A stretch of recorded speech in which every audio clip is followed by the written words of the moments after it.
Japan, 1594. Two samurai are locked in combat with a black-clad warrior. They are about to die.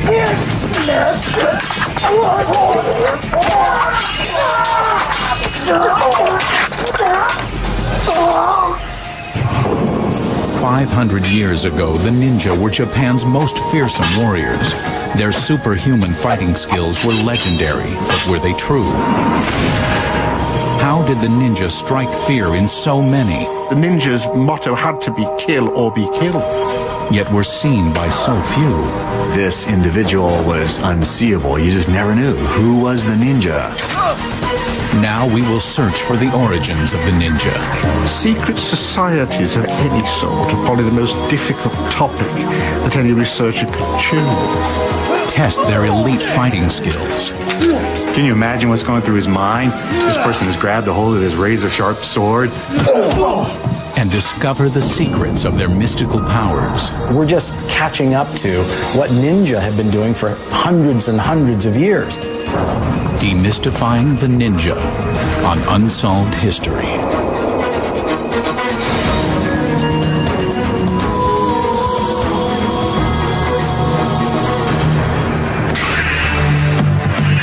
In a large villa near downtown Los Angeles, two police officers begin their watch over an important client. As part of a real-life experiment, they have been hired to guard against a hostile attack while being monitored by remote cameras. They are expecting the worst. An attack can come at any moment. What they aren't expecting is an enemy they can't see or hear. An enemy who is one of the most deadly foes in the history of warfare, and to this day is still veiled in secrecy: the ninja. Their feats were so amazing that they have been immortalized in countless novels and films. According to popular myth, they were masters of superhuman combat skills. One ninja could fight off 10 attackers. They were renowned as assassins, cloaked in black, and delivering death with cold-blooded efficiency. Yet historians disagree with this premise. There isn't much evidence of many ninja assassinations being carried out. So what is the truth about the ninja? Could they fly, shape change, disappear through walls, even use the power of clairvoyance to know what an enemy might do? They can actually control their ability to see in a different place or a different time, or their ability to hear what another person was thinking. It actually became a skill. It's amazing how rumors grow in the public mind so that things get exaggerated, and I'm sure a lot of ninjutsu exploits are simply exaggerations of things that actually happen. How do we discern fact from fiction, especially with a group that left such scarce historical records and lived outside traditional Japanese culture? Secret societies of any sort are probably the most difficult topic that any researcher could choose. Now Unsolved History is about to demystify the ninja. We'll search the mountains of Japan for their secret origins, put their mythical superpowers to the test. We'll meet some modern-day ninjas. And our experts will investigate the true capabilities of the ninja by merging historical evidence with 21st century combat skills. Historian Dr. Stephen Turnbull. Black Belt Ninja Master Stephen Hayes. Navy SEAL Instructor Michael Andrews. 13-year police veteran and security expert Bruce Cardenas. And scientist and espionage expert Dr. David Morehouse. To uncover the secrets of the ninja, we went back to their roots, to the province of Igaweno, in the mountains of central Japan. My understanding is that I've reached the heartland of the ninja. Iga Ueno is where the ninja originated and is the only place on Earth where there is a museum dedicated to the study of ninjutsu, which means the art of stealth, the way of invisibility. It is here that we begin our search for the truth about the ninja. Since the ninja disappeared from Japanese culture over 140 years ago, we asked historian Stephen Turnbull to help us locate the scant records that still exist. Japan has for centuries been one of the most literate nations in the world. So much is written down, so much is preserved, particularly by families. And the stuff is there if you really can dig for it. So you say Toshina was the first person to serve as a ninja in your family. Turnbull visits with Toshinobu Watanabe, who made a surprising discovery when he opened a box of family papers he found in a storage unit. But according to the documents I found, my great-grandfather was a ninja. But probably he didn't tell to his son anything about ninja. He thought that ninjutsu would be unnecessary in the new world. Mr. Watanabe shows Dr. Turnbull a written contract in which his great-grandfather pledged to never reveal what he did for his warlord employer. I've never seen anything like that before. I didn't know they existed. The fact that the guy had to sign on the dotted line shows, I suppose, the business nature of it, which implies quite a considerable organization behind the operation. And a high level of secrecy, because a description of the covert operation is never mentioned in the contract.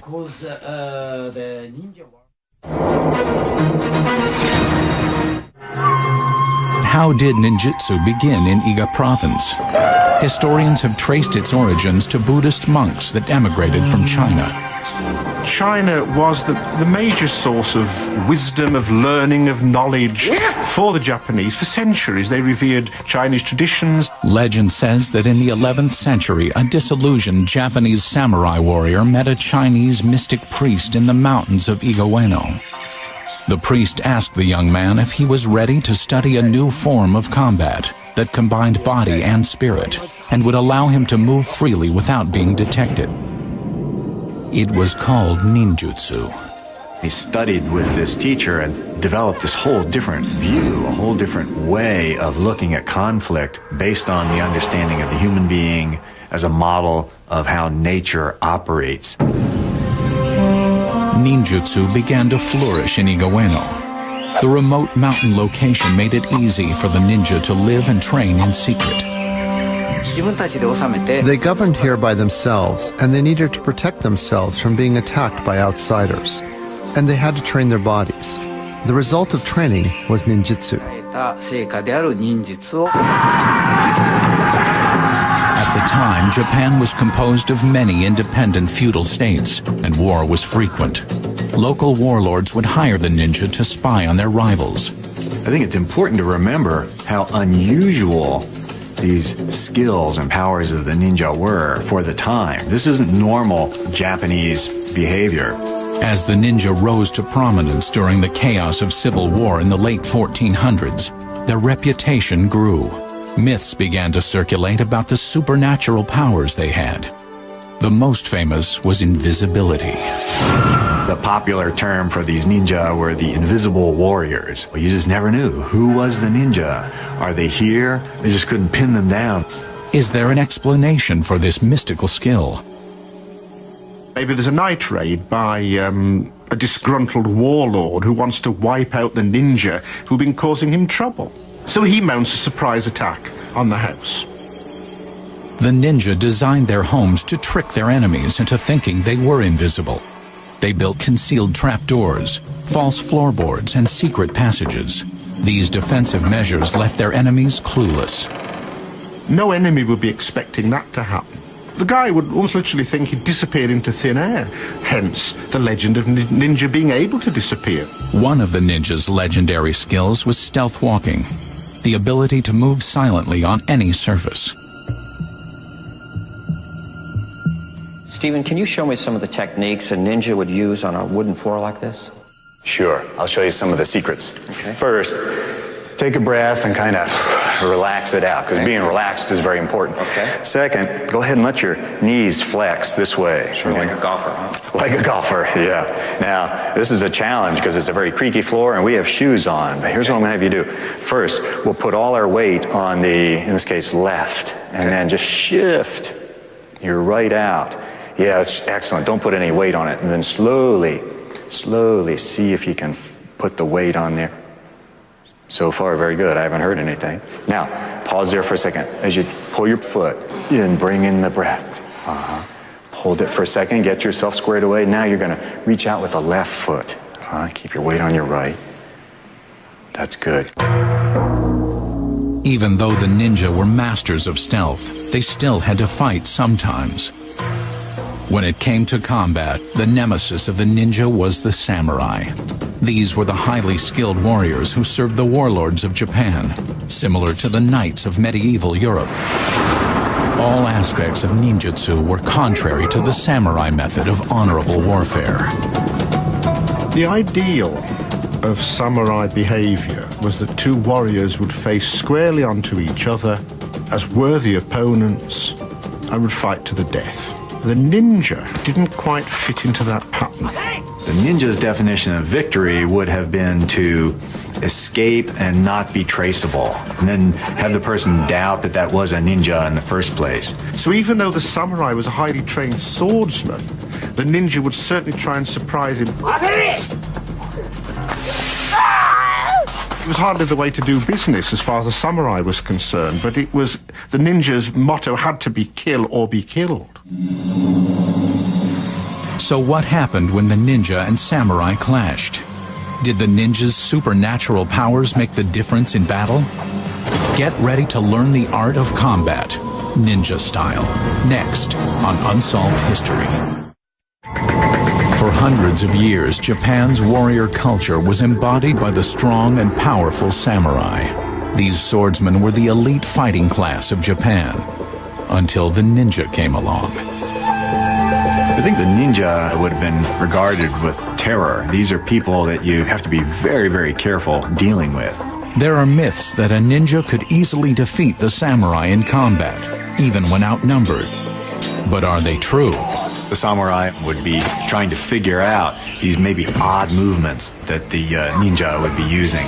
Different kind of tools, different positioning with the body. Plus, in his mind, he would have all of these memories of warnings from other people. Hey, these people might throw some kind of poisoned iron filings into your eyes. Stephen Hayes has practiced ninja combat arts for over 30 years and is a member of the Black Belt Hall of Fame. He has pioneered the introduction of ninjutsu to the Western world. We asked him to help us understand what kind of special powers the ninja really had and how they used them in combat. The ninja were said to be able to defy gravity and scale a sheer rock wall, but they had a special trick. These are the ninja's shuko. It's popularly referred to as a climbing claw. It's a steel band with these very tough, strong claws, and so these points were able to wedge in and allow a ninja to climb up that castle wall. The shuko had another purpose. If a person had climbed up a wall and ran into some sort of a guard, this could be used as a combat tool as well. In darkness, they might not even see this metal band. So to be able to hit into bone with this metal band or catch an arm with these claws. Very persuasive. To the samurai, it would appear that his ninja opponent was unarmed. This scenario, he comes flying in with that sword. Immediately, he came in with a second shot. It was better than I thought, so I had to get out of there. As he comes in with this next shot, I'm just going to come in and gain control of his arms, digging this in. But if he's a samurai, he might have been armored. He lifts his arm up and starts to cut down. I'm going to jam this right in there. Can you imagine what's going through his mind? This person has grabbed a hold of his razor-sharp sword. So I use that for just that moment of tension. I lift up, kick, low to knock his hips back so that I can then redirect his energy here. Kicking, getting him off, and then safely holding this sword, I can go in for a vulnerable area. A ninja would only survive if he could fight his way out of a hostile confrontation. To do that, he needed special weapons and tactics. In terms of taking the simple handheld weapon to its perfection, I think that's where the ninja get a great deal of credit. First and foremost, the ninja's weaponry had to be both compact and portable. The ninja had to carry all his weapons about his person, so he wouldn't want to be encumbered by too much gear when he got to climb into a castle, carry out an assassination getaway.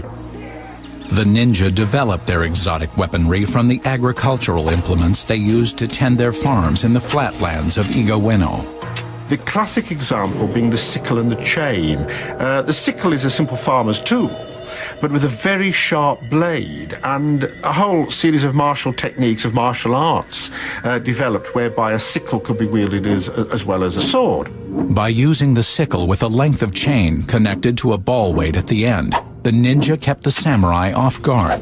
It was an unconventional weapon the samurai had never seen before. I would imagine that the first time a samurai saw a ninja wielding a chain, he must have thought, "This is very strange, what do I do with it?" Hence, the ninja had him at his mercy. The ninja also designed a more compact version of the ball and chain. It could overpower a swordsman in close quarters. You can only imagine the effect of this weight flying out and hitting right between the eyes. Might even have an instant knockout. When it came to sword fighting, the ninja used a shorter sword, which was more maneuverable in tight quarters. The traditional samurai sword of the age is a much longer blade, because this would have been for an outdoor battlefield type of battle. The short sword gave the ninja an advantage, even when he was outnumbered. In this scenario, I want them to think that I have that reach. So I pull this blade up and I keep it very flat so he can't see how long it is. He attacks to just knock this and me out of the way. I'm gonna get really low here, all right? From there, as he starts to come back in, I'm gonna jump and hit, using my body weight to take him all the way down to the ground. From this very exposed or awkward position, as this attacker comes in here, I use my body to throw the sword across. As he cuts down, I let him think I'm vulnerable, and then simply by throwing that arm up, it'll cut through the wrist there. I can move the sword handle out, and then because of the adrenaline, there's no fine muscle control left at this point, so I just put it where it needs to be, and then by pulling, I'll be able to finish off that attacker and then get out of there. Unlike the samurai, the ninja also trained women in the combat arts. Rumiko Hayes has studied ninjutsu for over 20 years and has mastered many of the same skills as her husband, Stephen. By doing this for so many years with all different peoples, I can kind of foresee what kind of attack it's going to be. Just by their body positioning, and then I just became so in tune with their body movement, their body posture. Just a slight difference makes me realize, or let me know that, okay, he's gonna do this. Yes! According to practitioners, the ninja not only mastered exotic weapons, but they learned how to read an attacker's mind. This skill went far beyond conventional warfare. What we do is we pay very close attention to the senses. So I look and I watch for somebody who carries their shoulders a little too stiffly, or maybe their eye comes to mind but then kind of goes away. Hayes has set up a demonstration in which he has to sense where an attack is coming from. How do I feel? Am I tending to walk over this way when I get around this person? I've got to be more in touch with my senses, my feelings. Hey, good. The ninja had to develop sophisticated warrior skills because they were operating under such extreme conditions. The price of failure was death. Can you imagine that kind of stress or kind of pressure that a normal person would feel? What if I'm caught? I might betray my family, I might fail my mission, I might betray myself. That kind of constant stress would be very different from a conventional soldier of the time. Here we have people who are utterly devoted to their calling. they are the experts, they are the elite, and like special forces nowadays, failure is just not taken into account. But how good were the ninja? Can their techniques stand the test of time? Get ready to experience a modern-day ninja mission that puts both mind and body to the test on Unsolved History. What happened to the ninja? Today, they no longer exist.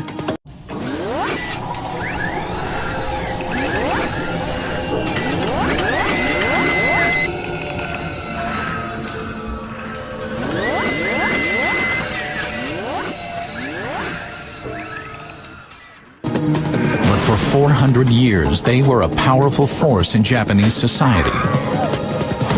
If you could destroy the enemy by sowing confusion in his ranks, by finding information out that he didn't want you to know, or even by assassinating the general while he was in his castle, then you'd won the battle just as surely as if you'd sent thousands of men to fight each other on a bloody field. With this kind of clout, many of the Japanese shoguns dreaded the ninja and tried to destroy them. But in 1603, Ieyasu Tokugawa became shogun. He chose a radically different approach to relations with the ninja. Instead of trying to eliminate him, he offered him a job. They were told they would become noble bushi, warriors. So from then on, they would work for him and for nobody else. Absolutely brilliant. The ninja became personal bodyguards for Tokugawa. To keep their mission veiled in secrecy, they assumed the role of palace gardeners. This may seem a little surprising, but I can't think of any better disguise for a ninja than to be a gardener. So the shogun had all of these ninja constantly around his house, looking busy, cleaning up, doing things, but if anything happened, they could actually go into action to defend. No attacking enemy would suspect this poor gentleman there with a pair of pruning shears being a skilled ninja until the pruning shears became a deadly weapon.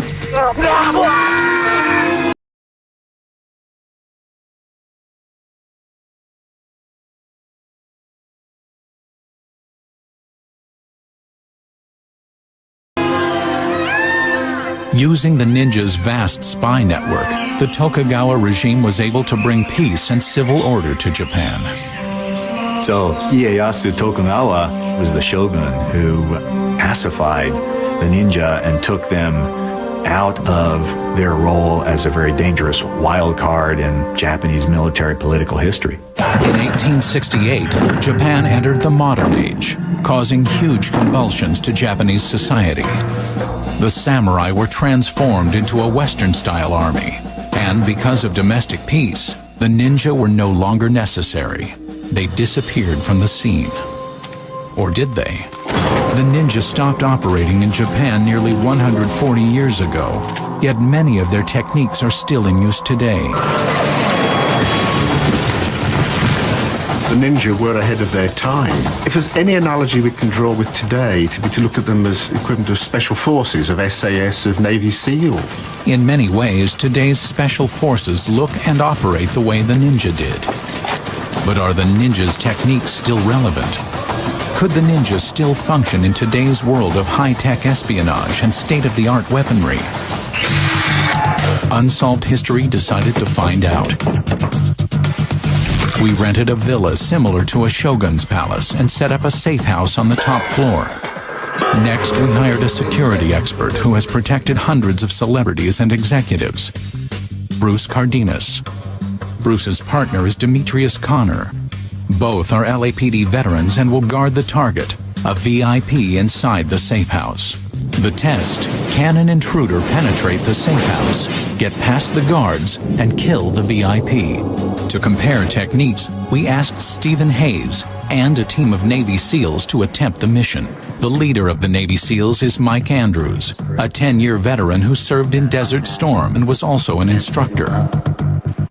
Well, in any sort of operation like this, anything is possible, but because of the repetition, as far as our practice and our skill level, we feel that we are the best trained and we will achieve our mission.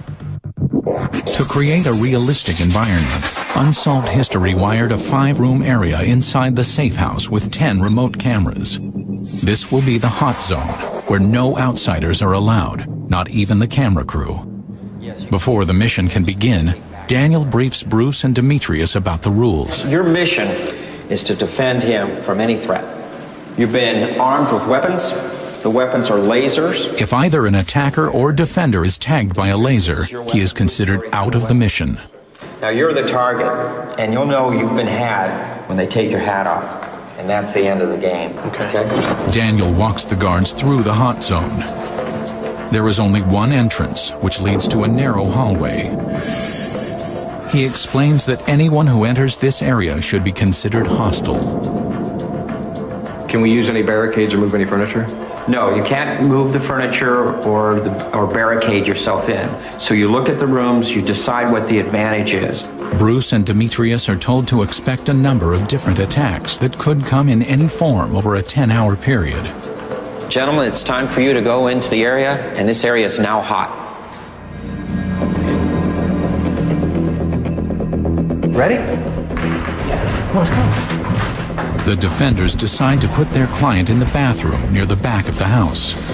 They are preparing for a gunfight, so they pick a location that offers them cover and safety. Put the toilet seat down. Okay. Downstairs, Technical Director Cole Berry monitors the defenders and asks them trivia questions. Your trivia question, Dimitri, is who is the Lucy in the Lucy spy ring? Go find the answer. Roger, stand by.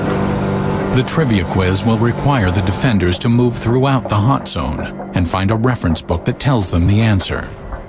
That way, they can't just sit in one spot waiting for the attack. This will simulate the daily routine that bodyguards undergo as they spend months and even years on the job. We've equipped them with helmet cameras so we can watch their every move. As the defenders get oriented inside the safe house, the SEALs begin their operation. They deploy a sniper to survey the house. He uses a tried and true ninja technique, camouflage. The art of camouflage is all about tricking the eye. The ghillie suit's to break up the person's silhouette. Somebody can pick up the silhouette of a body. I mean, there's nothing else in the world that looks like it but a body.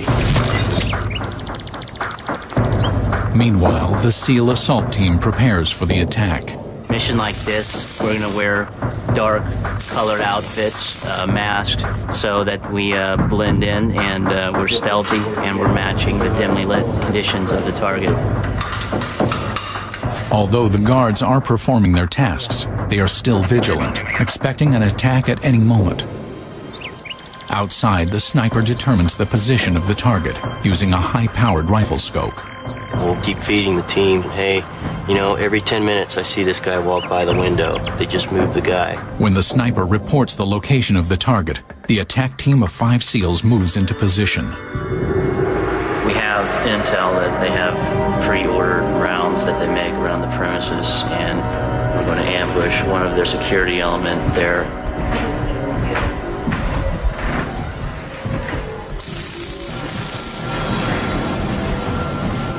Go, we come to right.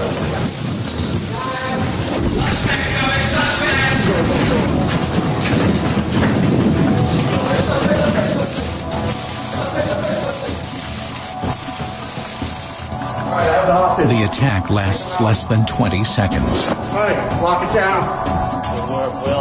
First, Bruce is ambushed by 3 separate SEALs. He barely gets his gun out of the holster. I think I heard them the same time I saw them. It was simultaneously. When the shooting starts, the SEALs have to be quick because, unlike Bruce, Demetrius is ready for them. I knew they had to come down this corridor here, and as they were coming, I began firing. I think I saw one of them go past. I moved over here because I knew he was going to come out through here, so I took a position here and just started firing in this manner. Demetrius's handgun is no match for the SEALs' automatic weapons. Came in, I saw movement here to the right. I saw his gun sticking out behind the doorway, so I just stitched him right up. The SEALs made short of the guards using signs and overwhelming firepower to get to their target. But how would a ninja fare? Would he be able to get past the guards? Next on Unsolved History, a modern-day ninja attempts to penetrate the hot zone. By going in without any overt weapons actually allowed me to move right into the middle of all that danger. And we investigate the most extraordinary ninja power. They can actually control their ability to see in a different place or a different time. In our safe house experiment, the Navy SEALs were easily able to overpower the guards by using massive firepower and the element of surprise. But how well would a ninja do? Stephen Hayes, a modern-day ninja, will attempt to use ninjutsu to accomplish the same mission: assassinate the target. After the SEAL attack, the guards, Bruce and Demetrius, decide to move their client to the other side of the safe house. They are determined not to fail a second time. But Hayes plans on using a completely different strategy than the SEALs. What I wanted to do was go in with minimum backup. Little intelligence. I went in with no weapon. I had no big team to go in. Here, the myth of the ninja diverges from the reality. The myth: a ninja assassin dressed in black, slipping furtively through the shadows to reach his goal. The reality: the ninja was more likely to use deception to slip past the guards. 500 years ago, the ninja would often use disguises like that of a gardener. Our modern-day ninja will adopt a contemporary guise. He will pretend to be a production assistant working with the television crew. The real thing is we look like what people expect to see, and therefore we go invisible. I had a can of air that I was using to appear to be cleaning off some lenses there. Hayes begins to carefully probe the perimeter of the hot zone. Partner, we have somebody up here. Dimitri, we got people up here. Can I help you, sir? We're setting a camera up here. You know, I'm not to send you away. No one announced you. But Bruce isn't fooled by the ploy and won't let him pass the front hall. So how did that go? He came out gun drawn and confronted me in there, so they're real jumpy. Even with the defenders suspicious, Hayes won't give up his strategy. I had recruited a young woman to assist me in just kind of wearing them down. I would send her in, smiling, the tool belt on, offering drinks. This doesn't look like a danger. Hello there. Can I help you? Guys, I brought you some donuts. Why didn't anyone announce you guys? Pardon? You know, I'm not to send you away. No one announced you. Okay. Should I leave them on the ground? No, you can take it back. Okay. They got to see people who they knew weren't supposed to be here. Were confusing the issue. What the man? Why are they doing this? It's a booby trap, man. Get her out of here. So I used her to help wear them down. I mean, if I come up here again. It's now 3:20 in the afternoon. The defenders have been in the safe house just over 3 hours. With the repetitive tasks and no apparent threat, boredom is beginning to set in. Yeah, you may have to call down. Stephen Hayes decides it's time to test the guards again. Demetrius, what's this?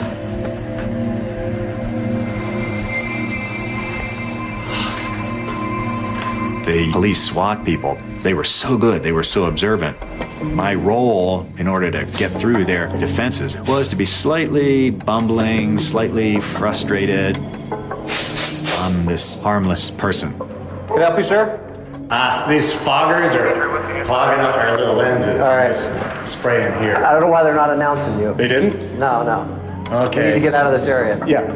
Is it okay if I just get that one spray right there? By 10 seconds. Backlog, go ahead. Okay. That time he came out and told me I needed to leave. And I said, could you give me like 10 more seconds to do one more of these cameras? He gave a little smile and I said, okay, but I'm going to keep you covered. And he backed on down the hall. So it was a little calmer than before. I don't know why they keep doing that. Got the whole utility belt. Like he's a grip or something? As the afternoon wears on, we keep the guards busy with more trivia questions. Bruce, you seem to be the genius. What is a garand? So repeat the question? Is a garand? But Bruce is interrupted as he looks up the answer.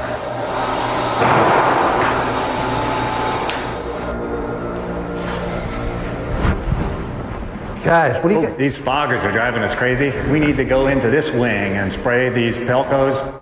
This is too much smoke.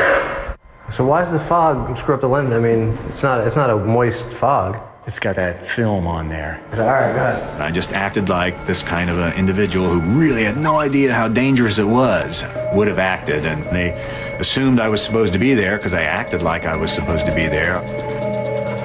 One officer was trying to figure out what grand was, so I grinned and I said, "Cover your mic." Huh? Cover your mic. Isn't that grand? A rifle. And he covered his mic and I said, "It's a rifle."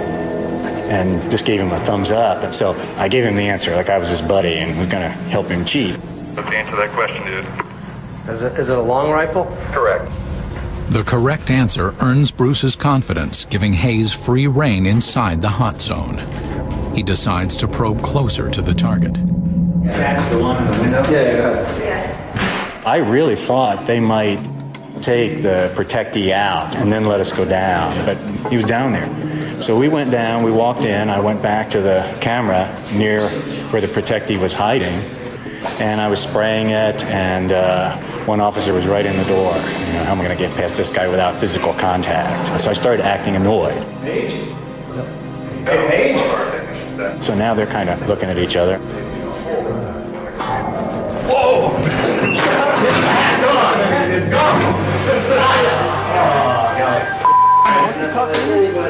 Yeah, and they're saying, It took Hayes over 4 hours to wear down the guards and successfully reach the target. What I enjoyed about this assigned mission was it was an opportunity to really show people how the ninja would operate. By going in without any overt weapons actually allowed me to move right into the middle of all that danger. Is it okay if I just give that one spray right there? I got duped by him. I mean, it was believable that he was the maintenance guy. I screwed up. I should have held our ground, and it was a hot set, and you said there was no exceptions except for the 2 referees, so. Hayes has completed his mission. His success proves that the ninja's ancient techniques are still viable in today's high-tech world. But what about the most unbelievable skill of a ninja? Are they really capable of reading minds, or is this just a myth? Next on Unsolved History. Our tests have shown that ninja were far ahead of their time, and that their mythical superpowers are in reality a product of sophisticated weapons technology, coupled with superbly conceived training and practice. I doubt if there was any other organization on the face of the earth as efficient as the ninja for the particular skills that they had. But there is one skill that is still up for debate: clairvoyance. One of the aspects of this ninja mind lore that I really enjoyed exploring is the ability to see in some completely different place or time, like what we would call remote viewing. This was a very serious part of that old ninja training. Did the ninja really possess this supernatural skill? And if they did, how can we test such an unbelievable power? To answer that question, we turn to the CIA. The CIA spent 6 years developing and spending an endowment of somewhere around $50 million testing, evaluating remote viewing, and they continue to use it today. According to declassified reports, during the Cold War, the CIA used remote viewers to try to locate Russian nuclear weapons and other military targets. David Morehouse was an operational remote viewer for an Army intelligence cell that worked for the CIA. We asked Morehouse to set up a remote viewing experiment where he applied the CIA method to ninjutsu. If you're comparing remote viewers to ninja, well, the great similarity that is there certainly is this absolute knowing that there is something beyond the physical that is inherent to all of us. The ninja knows that. The same is true of a remote viewer. They come in with a fundamental core knowledge that they have this ability. On the same day we ran our safe house assault experiment, Morehouse assembled a group of remote viewers in a hotel conference room 9 miles away. So while Stephen Hayes and the Navy SEALs were attacking the target, Morehouse was running his own experiment with the remote viewers. Their task? Pinpoint the location of the target inside the safe house, and then provide a detailed physical description of both. That this target is going to be pushed or placed in a stationary location, somewhere in the structure, top or bottom. You have to find that out. Morehouse shows them only an outline of the building, so they have no idea what it looks like or who's inside. They aren't given photographs of the site. They're not allowed to walk on the site. We don't tell them about what really is happening there. We keep it very narrow in its focus, and we give them an opportunity to go into an altered state of consciousness, and they begin to extract data. The remote viewers begin by blocking out all external stimuli. The experiment must take place during the Ninja and SEAL attacks, so the target will experience real fears and emotions. According to Morehouse, the biological activity in the target's brain can be picked up by the viewers. The target is putting off an electrochemical response. It's putting off a frequency response. Its thoughts, the actions and motions of its body, the physiology of the body, everything there is producing a waveform expression of what is taking place. And these individuals are able to detect and decode that data, sketching it and capturing verbally what they are perceiving. After 3 hours, the remote viewers end their session and record their findings. Then they go to the safe house to see how close they came to locating the target. Here's the fence. There are lots of fence. Oh my goodness. Well, I'm really satisfied with what they've done. The larger majority of the remote viewers, 10 out of 11, indicate that it's on the top floor. When we evaluated the results, 5 out of the 11 viewers came within 15 yards of hitting the target, while 1 was spot on. The viewers were only 50% successful in locating the target, yet there were other more compelling results. 100% of them indicated that it was a male target. Most all of them, probably 3/4 of them, indicated that it was a target with dark hair. Over 50% of them indicated that the target had some form of facial hair, either a beard or a mustache. The viewers also did a number of sketches, which remarkably depict some of the features of the safe house.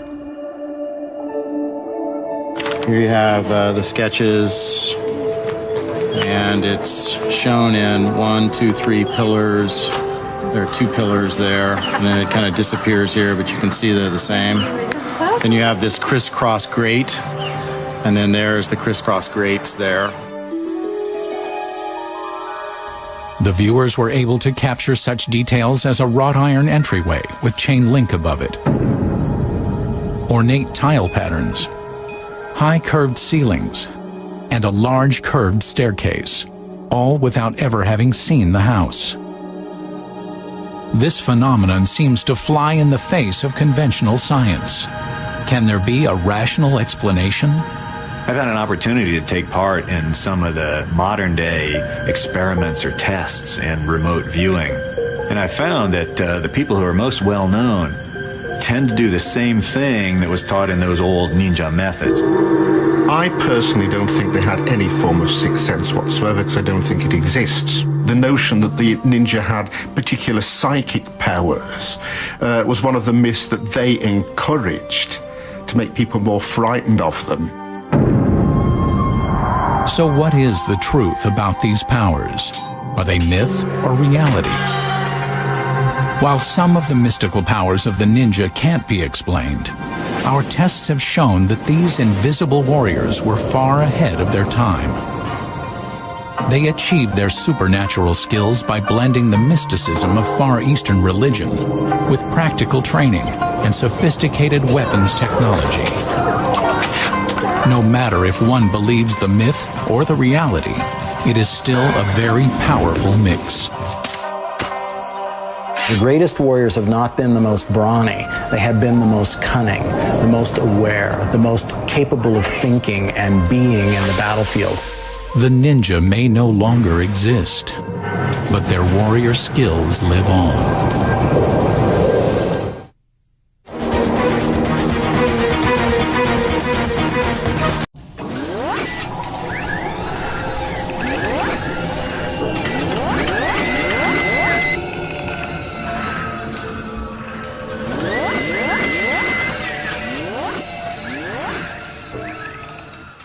You